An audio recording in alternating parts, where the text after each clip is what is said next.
자, 우리 지난주에는 저희가 우리 필리핀 단기 선교를 다녀왔고, 그 전주에 우리가 이제 일곱 봉인의 심판, 첫째부터 네 번째 봉인이 깨어질 때까지 좀 살펴보았습니다. 일곱 개의 봉인이 하나씩 깨어질 때마다 말이, 각양 색깔의 말이 등장하게 되는데, 순서를 기억하십니까? 흰색, 승리를 상징하는, 전쟁을 상징하는 흰색의 말이 등장하고, 자, 두 번째는 전쟁에서 이기게 되었으니까 피를 흘리게 되잖아요. 붉은색. 그리고 그렇게 전쟁이 일어나고 나면 땅이 황폐하게 되는데, 그 죽음의 증상을 나타내는 죽음의 그림자, 검은색의 말이 등장하고, 그리고 마지막 색은 시체의 색깔, 청황색 말이 등장했더라. 그리고 검은색 말이 그 죽음의 증상을 짙게 이 땅에 들이게 되었을 때 속담같이 격언처럼 일컫는 이야기가 하나 있었으니, 그것이 뭔가 하면 한 데나리온에 밀 한 돼, 보리석 돼. 이것은 한 데나리온은 하루 일꾼 품삯이라고 말씀을 드렸는데, 한 되는 사람이 하루 먹는 음식의 양이에요. 자, 그러니까 아빠가 밖에 나가서 하루 종일 일했는데 자기 혼자만 먹을 만큼의 양식을 구할 수밖에 없는 그런 황폐한 시대, 궁핍과 결여의 시대를 지나게 될 것이다. 그 심판의 와중에 그런 일들이 있게 될 것이에요. 자, 이때 종말을 살아가는 성도의 자세, 가장 중요한 것은 자족한 마음으로 살아가는 것이 우리 경건에는 큰 유익이 있을 것이라 하고 말씀드린 바 있습니다. 우리 시편 기자, 시편 23편 1절과 2절, 여러분 지난 2주간 동안 이런 시편 기자의 고백처럼 살아오셨는지 한번 되짚어보는 의미로 우리 시편 23편 1절과 2절 말씀을 같이 읽겠습니다. 시작. 여호와는 나의 목자시니 내게 부족함이 없으리로다. 그가 나를 푸른 풀밭에 누이시며 쉴 만한 물가로 인도하시는도다. 아멘. 여러분, 이런 고백이 어떻게 가능하다고 말씀을 드렸어요? 여호와는 나의 목자십니다 하는 고백이 이런 삶을 가능하게 해 줄 것이라고 말씀을 드렸는데, 무슨 말입니까? 필요한 것은 하나님이 채워주신다는 믿음이 우리를 자족하게 해요. 필요한 것을 내 힘으로 쟁취해서 얻어야 된다고 생각하는 사람들은 절대로 자족하는 마음을 갖지 못합니다. 가장 큰 부자에게 얼마나 더 가지면 행복할 수 있겠습니까? 라고 물었더니, 미국 사람이었는데 $1 more, $1만 더 있으면 행복하겠습니다 라고 대답을 했더래요. 그 얘기는 무슨 얘기입니까? 돈을 많이 소유하는 것으로는 자족함을 얻을 수 없는 것이죠. 우리는 주님이 우리의 필요한 것들을 채워주신다, 부족하면 보내어주시고 부족하면 공급해 주신다는 믿음을 가졌기에 오늘 비록 쌓아놓고 재어놓고 많이 가지진 못했어도 자족한 마음으로 오늘을 감사한 마음으로 살아갈 수 있게 되는 것이다. 이것이 성도가 이 종말의 시대를 살아가는 경건의 마음의 자세라고 생각이 들어요. 부디 하나님께서 이런 귀한 자족의 마음을 저와 여러분에게 풍성히 허락해 주시게 되기를 주님의 이름으로 축원해 드립니다. 자, 이제 오늘은 다섯 번째와 여섯 번째 인을 떼게 되는데, 다섯 번째 인을 깨뜨리니까 이제 말들이 네 마리, 흰색, 붉은색, 검은색, 청황색 말이 등장했죠. 다섯 번째 인을 떼게 되니까 이런 장면이 펼쳐지게 됩니다. 요한계시록 6장 10절 말씀. 큰 소리로 불러 이르되, 자, 다섯 번째 인을 딱 깨뜨리니까 이런 장면이 펼쳐지는 거예요. 큰 소리로 불러 이르되, 거룩하고 참되신 대주제여, 땅에 거하는 자들을 심판하여 우리 피를 갚아주지 아니하시기를 어느 때까지 하시려 하나이까 하고 성도들이 하나님 앞에 간절히 기도하는 모습이 등장하게 됩니다. 하나님, 주님의 나라 그 마지막 때가 속히 임하게 해 주옵소서. 언제까지 하나님 이 땅이 이렇게 계속 악한 세상이 지속되어야 하는 것입니까? 하고 탄원하는 성도들의 기도하는 장면이 등장하게 되더라. 하나님의 심판이 이 땅 가운데 부어지게 될 때, 7개의 봉인이 하나 둘씩 깨어져 갈 그 순간에도 성도들은 하나님 앞에 기도하는 모습으로 발견되는 것이구나 하는 것을 우리가 이 장면을 통해 확인하게 됩니다.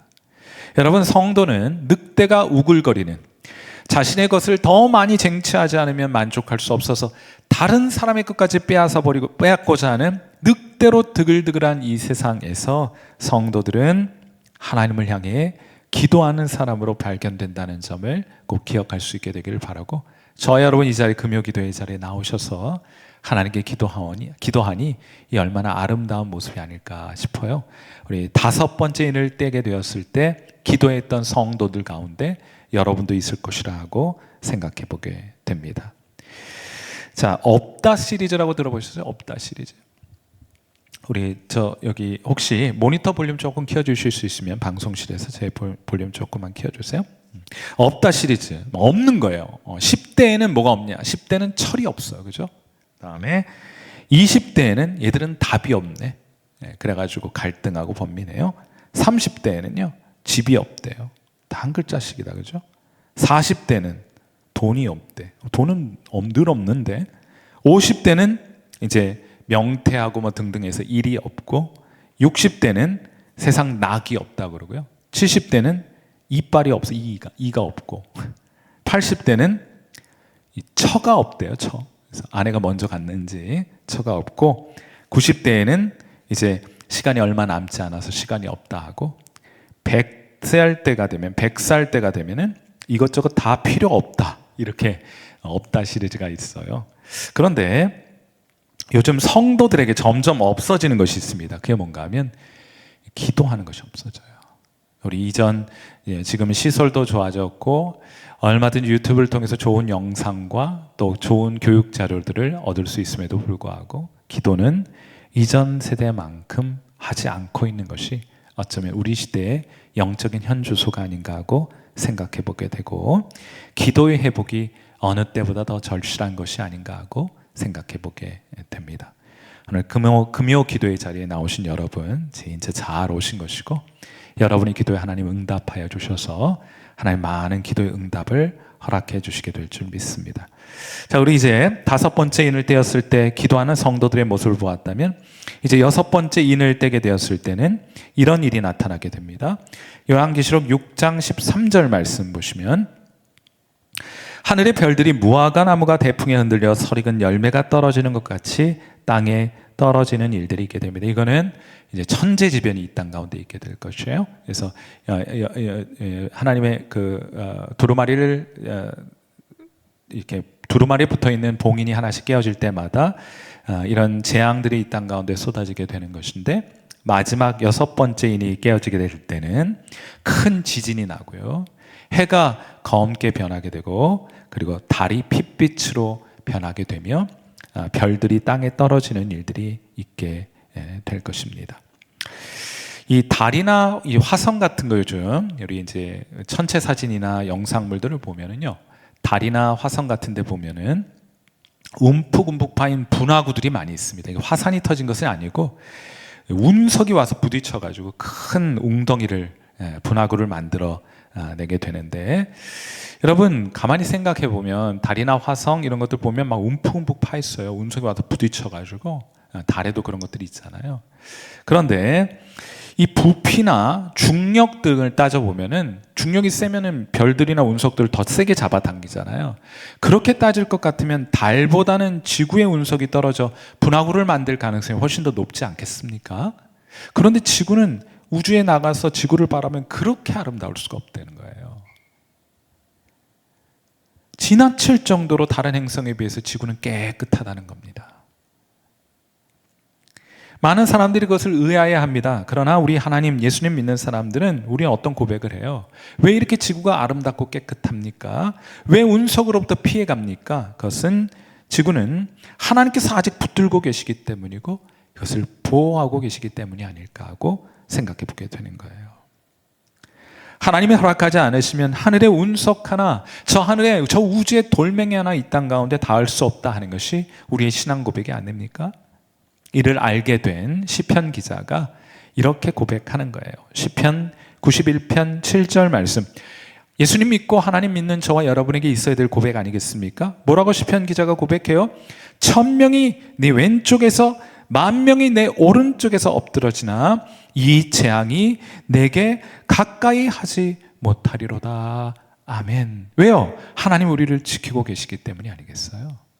옆에서 1000명이 넘어지고 또 우리 오른편에서 10,000명이 쓰러진다 할지라도 우리가 안연히 이 땅을 살아갈 수 있는 이유는 하나님 우리를 지켜주시기 때문이다. 우리라고 왜 사고와 다른 기타 여러 사고로부터 우리가 안전합니까? 우리가 뭐 예외입니까? 그렇지 않죠. 하나님 우리를 오늘도 지켜주시기 때문이다 할 것이에요. 자, 이렇게 5번째 인이 깨뜨려졌을 때는 성도들이 기도하고 6번째 인이 깨뜨려졌을 때는 천재지변이 일어납니다. 그러나 아직 7번째 인은 깨어지지 않았어요. 그런데 참 재밌는 것은 우리가 앞으로 이 심판의 메시지를 볼 때 6번째 인과 7번째 재앙 사이에는 반드시 이 인터벌이 존재하게 돼요. 그러니까 6번째 인 깨뜨리고 바로 7번째가 등장하지 않고 뭔가 시간적 유예를 주는 인터벌이 등장하게 됩니다. 이 막간이라고 하는 것이 등장하게 돼요. 이때 사도 요한은 한 가지 환상을 보게 되는 것인데, 오늘 저와 여러분이 읽은 본문 말씀이 그 내용이에요. 자, 천사가 하나 등장해가지고 이 재앙의 바람을 제어하는 4명의 천사에게 이렇게 말을 합니다. 요한계시록 7장 3절 말씀이에요. 자, 이제 지금이 어느 순간이냐면 6번째 인이 깨뜨려졌고 7번째 인이 장차 깨뜨려질 때인데 그 사이에 벌어지고 있는 일입니다. 그때 한 천사가 등장하여 다른 4명의 천사에게 이렇게 말합니다. 이르되 우리가 우리 하나님의 종들의 이마에 인치기까지 땅이나 바다나 나무들을 해하지 말라. 이 4명의 천사는 이 땅에 재앙을 불러일으킬, 그 재앙을 단단히 통제하고 있는 천사입니다. 그 천사들이 그 재앙의 줄을 놓게 되면 이 땅에 재앙이 쏟아져 사람들도 나무도 짐승들도 살 수 없는 시대가 될 것인데, 천사가 등장하여 그 단단히 쥐고 아직은 재앙을 풀어놓지 말라 하고 말하고 있는 거예요. 아직 왜 그렇습니까? 왜 아직 재앙을 이 땅 가운데 풀어놓지 말라고 하는 것이에요? 그것은 아직 하나님의 백성들 이마에 도장을 다 찍지 않았기 때문이다. 네, 아직 인치지 않았기 때문이다. 아직 인치지 않은 하나님의 구원받기로 작정되어 있는 하나님의 백성들이 있으니 아직 이 땅에 재앙을 붓지 말아라 하고 천사가 하나님의 명령을 대언하고 있는 거예요. 다 찍을 때까지 재앙을 멈추라 하고 명령한 것입니다. 그래서 지금 이 세상에 종말이 있지 않은 거예요. 아직 하나님께 구원받아야 될 하나님의 백성들 가운데 구원받아야 될 사람들이 하나님의 인치심을 아직 받지 못한 사람이 있기 때문에 아직 이 땅에는 종말이 임하지 않고 있는 것입니다. 그리고 나서 보니 우리 요한계시록 7장 4절 말씀을 보시면 우리가 잘 알고 있는 말씀인데, 이 일 후에 내가 보니 각 나라와 족속과 백성과 방언에서 아무도 능히 셀 수 없는 7장 4절 7장 4절 보시면 다시요. 7장 4절 내가 인침을 받은 자의 수를 들으니, 자, 하나님 백성의 이마에 임을 다 칠 때까지는 이 땅에 종말이 임하지 않는데 그 인침을 받게 될 사람들의 숫자를 들으니 이스라엘 자손의 각 지파 중에서 인침을 받은 자들이 몇 명이에요? 14만 4천 명이더라. 총 몇 명이라고요? 14만 4천. 이거는 14만 4천은 12 곱하기 12 하면 144가 돼요. 그리고 거기에 1000을 곱해 놓은 겁니다. 완전한 수 곱하기 완전한 수를 곱해 놓은 거예요. 그러니까 하나님이 구원하기로 작정하신 그 모든 사람이 하나님 백성의 총회에 들어올 때까지 라는 의미입니다. 이걸 문자적으로 이해해서 14만 4천 안에 들지 않으면, 문자적으로 14만 4천 명 안에 들지 않으면 구원받지 못한다고 가르치는 것들은 다 이단들입니다. 왜요? 종교적인 열심내라는 거예요. 집도 팔고 땅도 팔고 다 팔아가지고 가져와라. 신앙적인 열심을 증명해 보여라. 14만 4천 안에 들어있다는 것을 네가 입증해 봐라. 이렇게 교리적으로 가르치기 때문에 저 줄질 끌려다니는 거예요. 이단에 속한 사람들이 질질 끌려다닌다고요. 이 안에 들기 위해서. 아무튼 14만 4천을 문자적으로 가르치는 모든 가르침은 다 이단입니다. 그렇게 이해하시면 돼요. 그런 말 하는 사람들은 절대로 여러분 가까이 하시면 안 됩니다. 코 깨면요, 나도 어떻게든 14만 4천 중에 하나 들어야지 해가지고 삶이고 생계고 뭐고 가족이고 뭐고 다 팽개쳐치고 그렇게 이단의 가르침에 질질 끌려다니는 그런 안타까운 인생 살아가게 되는 것이니, 이런 것 문자적으로 주장하는 사람들 절대로 쫓아다니면 안 돼요. 증거가 있습니다. 왜 이것을 문자적으로 보아서는 안 되는가? 자, 이게 지금 7장 4절 아닙니까? 5절만 내려가면 7장 9절이 나와요. 그 7장 9절에 이 14만 4천을 또 이렇게 묘사하고 있는 거예요. 자, 7장 9절 말씀 보세요. 이 일 후에 내가 보니 각 나라와 족속과 백성과 방언에서 아무도 능히 셀 수 없는 큰 무리가 나와 흰옷을 입고 손에 종려가지를 들고 보좌 앞과 어린 양 앞에 서서 찬양하는 모습을 보게 됩니다. 그런데 여기는 뭐라 그래요? 능히 셀 수 없는 큰 무리가 하나님을 찬양하더라. 세마포 깨끗한 옷을 입고 하나님을 찬양하더라. 이들이 누구입니까? 7장 4절에 언급한 14만 4천이에요. 14만 4천이라는 숫자는 큰 숫자이긴 하지만 셀 수 없는 숫자는 아니잖아요. 그렇지 않습니까? 그런데 7장 9절에 오면 그 숫자를 능히 셀 수 없다고 표현하는 것으로 보아 이 14만 4천은 상징적인 숫자인 것을 우리가 확인하게 되는 거예요.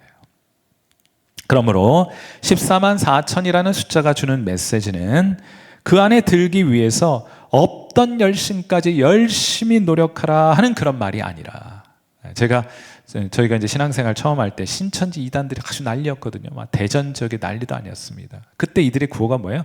14만 4천 안에 들어와야 된다. 그때는 아직 몇 안 됐거든요, 이 신천지가. 근데 시간이 지나다 보니까 포교 활동이 활발해져가지고 14만 4천이 지금 넘었어요.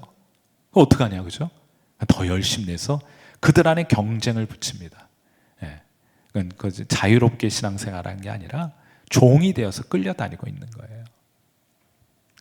자, 그렇게 열심히 노력해가지고 없는 열심 총동원해가지고 14만 4천 안에 들어가라고 하는 주시는 말씀이 아니라 하나님의 백성은 이 14만 4천의 숫자가 우리에게 던지는 메시지는 하나님의 백성은 단 한 사람의 예외도 없이 하나님께서 구원하시고 그들을 보호하시고 하나님이 그들을 당신의 소유 삼으신다는 말씀이 되는 거예요. 이런 생각을 마태복음의 식으로 표현한 비유가 있어요. 그게 뭔가? 그게 99마리의 양을 놔두고 잃어버린 한 마리의 양을 찾아 나서는 목자의 비유가 14만 4천이 주는 메시지와 똑같은 메시지를 담고 있는 거예요. 그 완전한 숫자에 하나님의 백성들이 다 포함될 때까지 하나님은 쉬지 않고 구원의 일들을 지금도 행하여 가고 계신다 하는 말입니다. 우리 마태복음 18장 12절 말씀 한번 읽어볼까요? 네, 같이 한번 읽겠습니다. 시작. 너희 생각에는 어떠하냐? 만일 어떤 사람이 양 100마리가 있는데 그 중에 하나가 길을 잃었으면 그는 99마리를 산에 두고 가서 길 잃은 양을 찾지 않겠느냐? 당연히 그렇게 할 것이 아니냐? 나도 그렇다 하는 거예요. 나도 그렇다. 찾는다는 말이에요? 포기한다는 말이에요? 찾는단 말입니다. 찾기까지 찾아다닌다는 말이에요. 그러므로 하나님은 하나님의 백성 포기한다, 포기하지 않는다. 하나님은 하나님의 백성 포기하지 않습니다. 한 사람도 포기하지 않아요. 14만 4천 얼마나 큰 숫자입니까? 그런데 14만 3,999 만족됩니까? 안 됩니까? 우리는 만족할 줄 모르나 하나님께는 만족함이 없어요. 그거 찾기까지 종말은 오지 않는다. 이게 계시록이 우리에게 주는 메시지예요. 하나님은 하나님의 백성 포기하지 않습니다. 역설적으로 그래서 이 땅에 하나님의 나라가 아직 임하지 못하고 있는 거예요. 그럼 이 땅에 하나님의 나라가 속히 임하는 것을 보려면 어떻게 해야 되느냐? 5번째 인이 깨뜨려졌을 때 하나님의 백성들이 하나님 나라 속히 이 땅에 임하게 하옵소서 이런 간절한 기도를 드리고 있잖아요. 그런데 6번째 인이 깨뜨려지고 나서 확인된 바가 뭡니까? 아직 이마에 인침을 받지 못한 하나님 백성 남아있다. 그러니 하나님의 나라가 이 땅 가운데 속히 오기를 바라는 사람들마다 무엇하겠습니까? 무엇하겠어요? 선교하겠죠. 전도하겠죠. 잃어버린 그 하나님의 백성들이 숫자에 들어와야 하나님 나라 이 땅에 임하게 될 것이니 그 나라를 사모하는 사람들마다 전도할 것이고 선교하게 되는 것입니다. 사랑하는 성도 여러분, 하나님의 나라가 속히 임하는 것을 보려면 무엇보다 여러분이 예수님 잘 믿고 여러분이 구원받아야 할 것입니다. 그래서 우리가 또 구원받기로 한 사람들이 예수 믿어야 되겠죠. 그래서 우리가 전도하고 선교하게 되는 것이죠. 그래서 우리 하나님의 나라가 속히 이 땅에 오는 것을 보기 위해서라도 여러분 진짜 하나님 나라가 속히 이 땅에 임하게 되는 것을 간절히 바라고 계십니까? 나중에 죽어가면 되지 뭐 그렇게 되겠습니다만 빨리 오셔야죠. 그런 마음 간절합니까? 여러분 혹시 이 땅에 영원히 살 것처럼 착각하며 오늘을 살아가고 계시진 않습니까? 부디 하나님 나라가 속히 이 땅 가운데 임하기를 바라는 마음으로 우리 교회는, 우리 성일교회는 전도 열심히 하고 또 선교 열심히 하는, 하나님께서 기뻐하시는 잃어버린 영혼 주께로 돌아오게 하는 일에 우리 열심 내는 그런 교회 될 수 있기를 축원하고, 여러분 한 사람 한 사람이 전도와 선교에 활짝 열린 마음을 가지고 여러분을 통해 잃어버린 영혼들이 주님께로 돌아오는 그런 아름답고 복된 일들을 기대하고 기도하시는 그런 귀한 은혜 있게 되기를 주님의 이름으로 축원해 드립니다. 우리 함께 기도하도록 하죠. 이 마음을 주님께서 우리에게 좀 알기를 바라시는 것 같아요. 주님도 이 땅에 빨리 우리를 만나 영원한 천국의 영광스러움을 우리에게 맛보게 하시기를 원하고 계심에도 불구하고 지금 당장 오시면 여러분 심판도 동시에 임하게 될 텐데 아직 구원받지 못한 하나님의 백성들은 어떻게 합니까? 그러니 부지런히 우리가 전도해야 되는 거예요. 그러니 우리가 부지런히 선교해야 하는 것입니다. 우리 다시 한번 우리 안에 선교와 전도의 비전들을 새롭게 하고 여러분 각자가 전도하고 잃어버린 영혼들 주님께로 안내하는 일에 하나님 앞에 나아가 더 귀히 쓰임받을 수 있도록 기도해 주시고, 우리 성일교회가 전도하며 선교하는 교회가 될 수 있도록 이 시간 우리 함께 우리 자신과 또 교회를 위해서 함께 기도하는 시간 갖도록 합니다. 함께 기도하겠습니다.